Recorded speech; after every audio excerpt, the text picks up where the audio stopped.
Sculpté par Binge Audio. Quand la sueur de l'Indien se trouva brusquement tarie par le soleil. Quand la frénésie de l'or draina au marché la dernière goutte de sang indien, de sorte qu'il ne resta plus un seul Indien aux alentours des mines d'or, on se tourna vers le fleuve musculaire de l'Afrique pour assurer la relève du désespoir. Alors commença la ruée vers l'inépuisable trésorerie de la chair noire. Alors commença la bousculade échevelée vers le rayonnant midi du corps noir, et toute la terre retentit du vacarme des pioches dans l'épaisseur du minerai noir. Peuple dévalisé, peuple de fond en comble retourné, peuple défriché pour l'enrichissement des grandes foires du monde. Mûris ton grisou dans le secret de ta nuit corporelle. Nul n'osera plus couler des canons et des pièces d'or dans le noir métal de ta colère en crue. Extrait de l'hommage à René Despetres par Gaël Faye et Mélissa Lavo.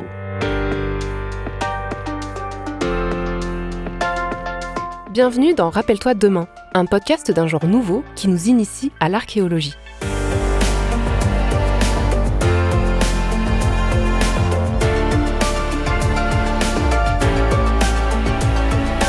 Épisode 5. L'esclavage, une archéologie de l'absence. L'esclavage colonial, un système qui a fonctionné pendant 4 siècles et dont les conséquences ont été profondes pour les sociétés qui l'ont pratiqué ou celles qui en ont été victimes. Le monde dans lequel nous vivons en porte d'ailleurs toujours les traces. L'esclavage n'appartient-il pas à l'histoire familiale de nombreux Français ? L'archéologie offre des sources sans équivalent pour étudier le système esclavagiste.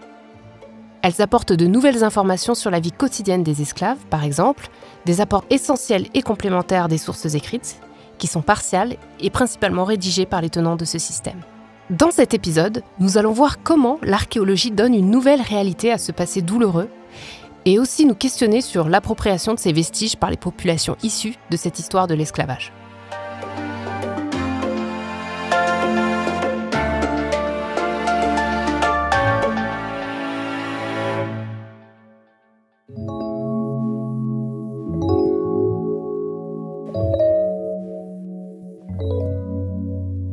Ici reposent ceux qui ont traversé l'océan, ici reposent ceux d'Afrique. Près de 4000 esclaves et engagés enterrés sous cette étendue d'herbe et de terre, à l'opposé du cimetière marin où stèles et tombes sont installées. Ici, il n'y a que peu de signes permettant d'identifier ce site ô combien historique. Il faut à un moment donné qu'ils voient les choses et qu'ils réalisent ce que l'on a. Et donc c'est pour ça qu'il faut matérialiser. Et les gens, il faut qu'ils y voient. Donc nous sommes obligés maintenant de passer par la matérialisation de ce que l'on a autour de nous pour pouvoir dire là, ici, là, oui, effectivement, on a un cimetière d'esclaves. Je pense que tout le monde veut savoir un peu l'histoire. La Réunion a besoin de ça aussi. L'histoire, ça nous sort pour mieux avancer. Saint-Paul, le premier cimetière des esclaves. Extrait du journal de 12h30 de Réunion la Première. Pour en parler, je reçois aujourd'hui Thomas Raumont, archéo-anthropologue à l'Institut national de recherche archéologique préventive, INRAP. En 1996, il a posé ses valises en Guadeloupe, où il poursuit depuis des recherches sur les cimetières de l'époque coloniale et précolombienne. Il intervient également en Martinique, en Guyane et à La Réunion. Bonjour Thomas, merci d'être avec nous. Bonjour. Alors, pour commencer, j'aimerais bien savoir pourquoi, en France et dans les départements d'outre-mer particulièrement, la prise en compte de l'esclavage colonial par les chercheurs, et notamment les archéologues, a mis tant de temps à émerger. Est-ce qu'il y a une raison particulière ? En France et dans les départements d'outre-mer, et en particulier les départements d'outre-mer d'Amérique, mais aussi à La Réunion, effectivement, en ce qui concerne l'archéologie, c'est relativement récent comme prise en compte, surtout parce que dans les départements d'Amérique, il y a ces populations précolombiennes qui ont focalisé les chercheurs. On considérait que les périodes plus récentes, et en particulier les périodes modernes, c'était plutôt du journalisme. Au départ, les archéologues se sont surtout intéressés à la production du sucre aux habitations, aux maisons de maître, des choses monumentales, et pas forcément à l'archéologie de l'esclavage, qui est une archéologie plus discrète et plus difficile à mettre en évidence. C'était quelque chose qui n'existait pas ou qui était très très rare, et du coup, il n'y avait pas vraiment de perception de cette archéologie-là dans les années 80, sauf de très rares exceptions. La politologue Françoise Vergès, spécialiste de l'histoire de l'esclavage et des décolonisations, parle en effet d'archéologie de l'absence pour qualifier l'archéologie de l'esclavage colonial. Elle désigne par cette expression l'effacement des traces matérielles de la vie des esclaves dans les archives et les récits. Lors d'un colloque international, en 2006, elle l'expliquait. Merci. Je ne vais pas parler de vestiges, mais plutôt de l'absence de vestiges. Pas une totale absence, mais loin de constituer une présence. Il y a très peu de vestiges de la traite négrière et de l'esclavage dans les territoires français. Si vous voyagez à la Martinique, à la Guadeloupe, à la Réunion, à la Guyane, les territoires français, les colonies françaises qui sont restées aujourd'hui des départements français où ont lieu l'esclavage, vous pourrez visiter des plantations et avoir une idée de la vie coloniale et de la fabrication du rhum, mais à peine celle de la présence et de la vie des esclaves sera à peine évoquée.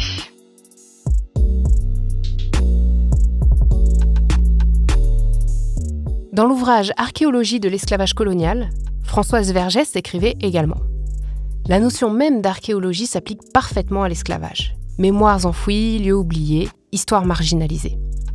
C'est sans doute pour cette raison que cette discipline est si importante pour les populations concernées. Elle va exhumer la vérité, mettre au jour les traces de celles et ceux dont nous ne trouvons pas la voix dans les archives écrites et dont la présence physique a été effacée de l'espace public. » C'est important pour moi cette opération parce que à travers cette opération scientifique, c'est aussi retrouver une partie de mon identité puisque j'ai des ancêtres malgaches. Mon arrière-grand-père était malgache et il a traversé cet océan Indien pour être emmené à la Réunion en tant qu'esclave. Pour moi, ça, c'est retrouver une fierté de mes ancêtres qui ont vécu, qui sont morts. Et quelque part là, en touchant ce sable, c'est toucher un peu une part de mon histoire. Voilà. Extrait de Les esclaves oubliés de l'île Tromelin, une coproduction INRAP MC4, réalisée par Thierry Ragobert et Emmanuel Roblin. Cette archéologie de l'absence s'explique aussi par sa temporalité. L'archéologie de l'esclavage s'ancre avant tout à l'époque coloniale. Une période récente qui suscite moins l'intérêt des chercheurs et des institutions que des civilisations très anciennes. Dans les années 1980, cette archéologie de l'époque moderne et contemporaine n'est donc pas une priorité, comme nous l'explique Thomas Romont. Effectivement, de toute façon, que ce soit en Guadeloupe ou en Martinique, les premières opérations étaient sur des vestiges précolombiens. Avant que l'archéologie se professionnalise dans les années 1990, effectivement, on s'intéressait plutôt aux précolombiens et véritablement aux précolombiens. Et donc, les premières fouilles en Guadeloupe, que ce soit les fouilles d'Edgar Clair, par exemple, ou d'autres, mais qui se focalisaient sur les sites précolombiens. D'accord. Et en quoi ont consisté à peu près les premières interventions archéologiques dans les territoires d'outre-mer ? Comment ça s'est passé ? En fait, à cette époque-là, les vestiges qui ont été fouillés, c'était surtout des vestiges de bord de mer qui étaient mis au jour par l'érosion marine. Et c'était la connaissance qu'on avait de ce qu'on appelle la carte archéologique aujourd'hui. À l'époque, c'était surtout une carte archéologique du bord de mer et de ces villages amérindiens qui sont érodés, détruits petit à petit par la remontée du niveau marin. Et ce qui est intéressant, c'est qu'avec la mise en place de l'archéologie préventive, donc véritablement à partir des années 2000 pour la Guadeloupe, avec l'arrivée d'Antoine Chancerelle comme conservateur de l'archéologie et qui est véritablement la personne qui a mis en place l'archéologie préventive en Guadeloupe. Du coup, il y a eu des diagnostics archéologiques systématiques et plus forcément en bord de mer, mais aussi à l'intérieur des terres et la prise en compte de nouveaux vestiges liés à la pression de l'aménagement. Et donc, à la fois des vestiges précolombiens, effectivement, à l'intérieur des terres qu'on ne connaissait pas, mais surtout beaucoup de vestiges d'époque coloniale qui étaient menacés par l'aménagement et donc qui ont été pris en compte et qui ont été fouillés à partir des années 2000. L'archéologie, dans les départements et régions d'outre-mer, s'est donc structurée avec l'émergence de l'archéologie précolombienne. Seuls des textes permettaient alors de faire la lumière sur la période coloniale. Mais en partie seulement. Les documents de l'époque émanaient des maîtres et des commerçants, soit ceux pour qui l'esclave n'était qu'une marchandise. Ce n'est que plus tard, avec l'émergence de l'archéologie de l'esclavage, que la période coloniale a pu être observée sous un autre prisme. Par son analyse objective des archives matérielles, l'archéologie permet peu à peu de redonner la parole aux esclaves. Et c'est de manière tout à fait fortuite que les premières fouilles liées à cette période ont été effectuées en Guadeloupe. Au milieu des années 1990, plusieurs cyclones mettent à mal le territoire et détruisent des sites archéologiques. Mais ils mettent également au jour des ossements humains qui apparaissent sur les plages ou dans des coulées de terrain. Et c'est alors grâce à des fouilles dites de sauvetage que les archéologues ont pu observer qu'il s'agissait en réalité de cimetières d'esclaves. Et c'est à peu près à cette époque que Thomas Roumont est arrivé en Guadeloupe. Je suis arrivé en Guadeloupe pour faire mon service militaire, un service civil, au service régional de l'archéologie. Et en fait, c'est en même temps le conservateur de l'époque, M. Delpech, qui a lancé cet axe de recherche et qui avait demandé à Patrice Courteau, qui est un chercheur au CNRS qui s'occupe d'anthropologie et d'archéologie funéraire, de venir développer cette problématique en Guadeloupe. Et au final, moi, je suis arrivé dans ses bagages et j'ai déposé les miens en Guadeloupe. Alors racontez-nous. Ce qui s'est passé, c'est qu'il y avait un certain nombre de sites qui étaient repérés comme étant des cimetières possiblement d'esclaves, en tout cas des cimetières dont on ne connaissait pas l'identité des défunts. Et pour développer cet axe de recherche, Patrice Courteau a sélectionné un certain nombre de sites archéologiques, les a visités, et on a choisi un pour y mener des fouilles. Effectivement, c'est le cimetière de l'Enceinte Marguerite qui a été fouillé donc, entre 1997 et 2002. Et jusqu'à présent, il n'y avait pas eu d'opération d'ampleur sur ces cimetières. Et là, au final, c'est à peu près autour de 300 individus, de 300 sépultures qui ont été fouillées. Pour des raisons purement scientifiques, il fallait un échantillon suffisant pour pouvoir discuter la problématique. Mais voilà, ça a permis de montrer l'importance de ce site, déjà montrer qu'il s'agissait bien d'un cimetière d'esclaves. Et du coup, pour la première fois, on avait accès à cette population, à ces individus.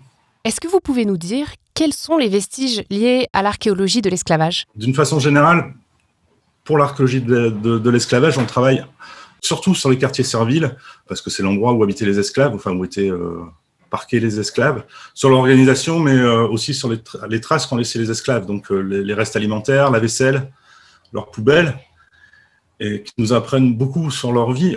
Après, on essaie aussi de traquer les traces directes de leur production. Par exemple, leur production céramique, en Martinique, on appelle ça les cocos nègres.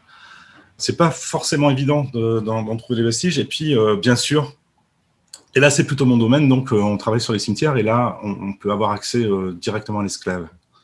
Mais également, on a accès aussi finalement aux gestes, à la façon dont il a été déposé en terre. Et ça nous en apprend beaucoup sur la société coloniale, mais surtout sur cette composante qui sont les esclaves dans cette société. Et que nous apprennent l'étude de ces cimetières ? Comment est-ce qu'on reconnaît les sépultures d'esclaves ? Alors c'est ça qui a été l'objet de nos premières recherches, de voir la place de l'esclave dans les cimetières et comment était traitée cette composante très particulière de la société coloniale. Et ce qu'on s'est rendu compte, c'est que, même si on s'en doutait évidemment, c'est que la société coloniale, elle est très ségrégationniste, et également dans la mort. Chacun a sa place dans la société, mais chacun a sa place dans le cimetière, ou chacun a son cimetière. Et donc, au final, on se rend compte que les libres, qu'ils soient blancs ou de couleur, eux, s'ils habitent en ville, ils sont inhumés dans le cimetière paroissial. Les maîtres sont inhumés dans leur cimetière sur l'habitation. Les étrangers, que ce soit des marins, des marchands, des étrangers au sens du territoire, ça peut être des métropolitains, enfin les Français de l'Hexagone, eux sont souvent, quand ils ont des maladies, ils sont accueillis dans l'hôpital, et s'ils décèdent, ils sont recueillis dans le cimetière de l'hôpital. Les militaires aussi sont inhumés dans le cimetière de l'hôpital militaire. Et du coup, on s'est rendu compte qu'il y a également des cimetières réservés aux esclaves. On ne connaît pas leur localisation précise, mais dans les textes, on parle des cimetières des nègres, donc le cimetière des esclaves. Et ce qu'on s'est rendu compte, c'est que finalement, l'organisation du cimetière d'esclaves, c'est la même que l'organisation d'un cimetière paroissial. Donc, ce n'est pas dans l'organisation que ça diffère, c'est véritablement dans le recrutement. Le cimetière paroissial est réservé aux libres, le cimetière d'esclaves est réservé aux esclaves. Et comment étaient inhumés les esclaves ?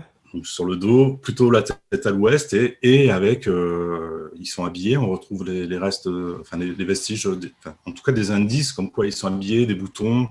On retrouve des objets personnels comme des pipes et également des objets religieux et toujours de la région catholique, des crucifix, des chapelets, des médailles religieuses.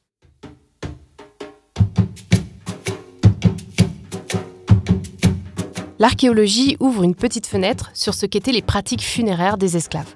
Les archéologues observent les corps, les objets, mais la dimension spirituelle, le sens même que peuvent recouvrir les gestes mortuaires, tout ça, ça leur échappe. Il arrive par exemple que les sépultures se recoupent. Est-ce que c'est délibéré ?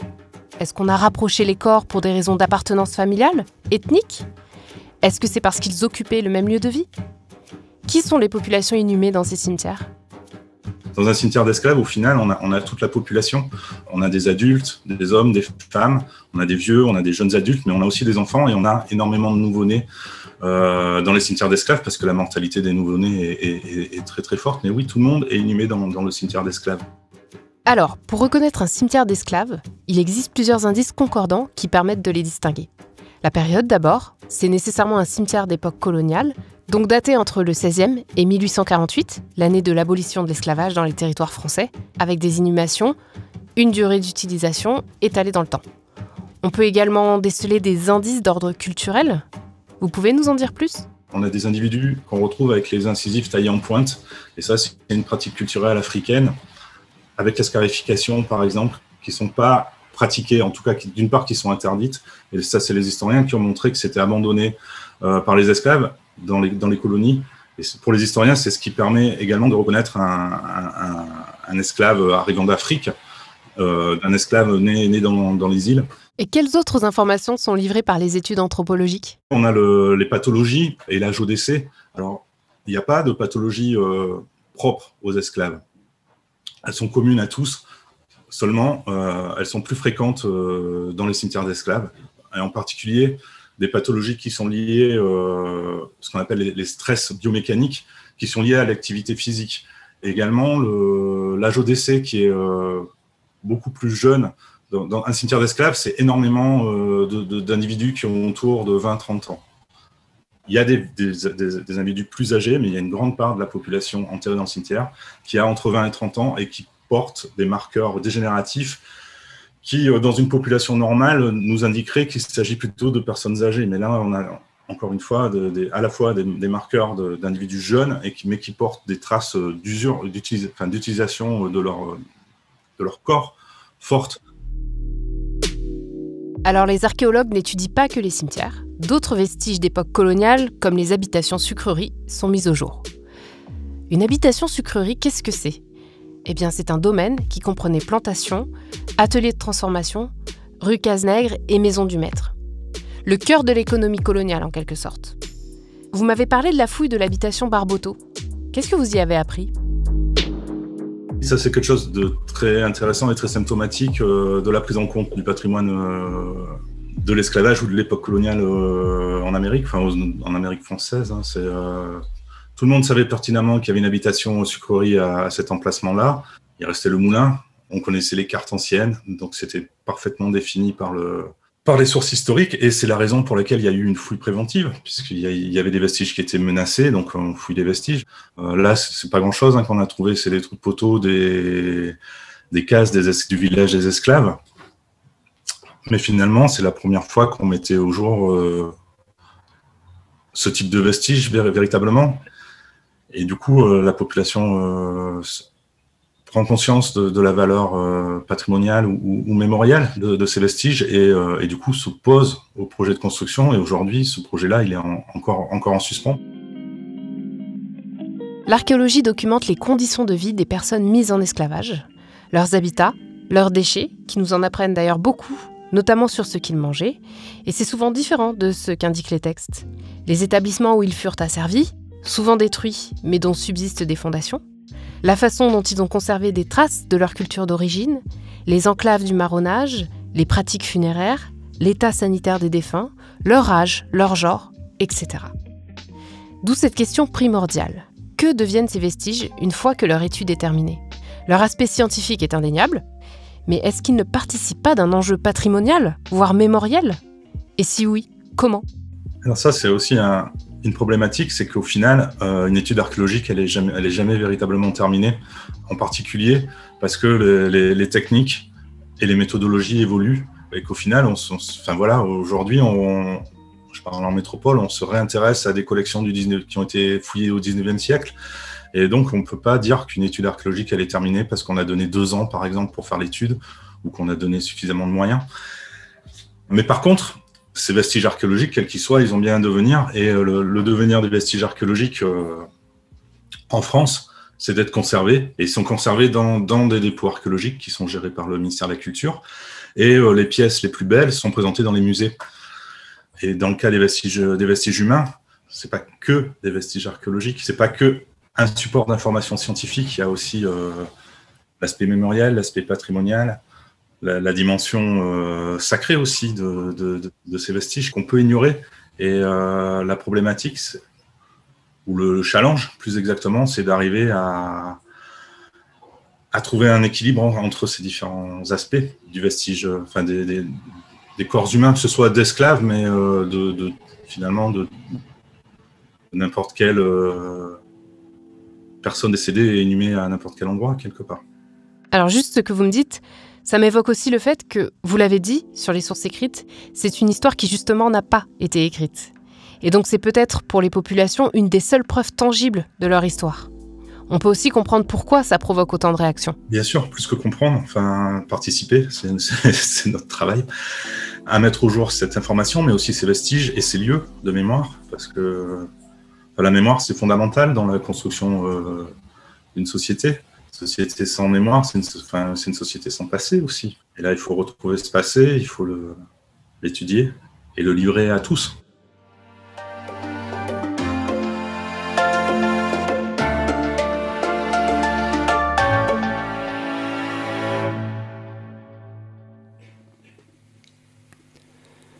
Nostalgie.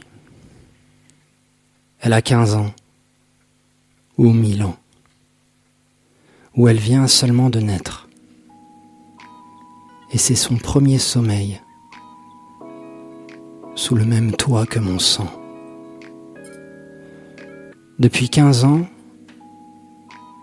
ou depuis 3 siècles, je me lève sans pouvoir parler la langue de mon peuple, sans le bonjour de ces dieux païens, sans le goût de son pain de manioc, sans l'odeur de son café du petit matin. Je me réveille loin de mes racines, loin de mon enfance, loin de ma propre vie. Depuis 15 ans, ou depuis que mon sang traversa en pleurant la mer, la première vie que je salue à mon réveil, c'est l'inconnu, au front très pur, qui deviendra un jour aveugle, à force d'user ses yeux verts, à compter les trésors qu'on m'a volés.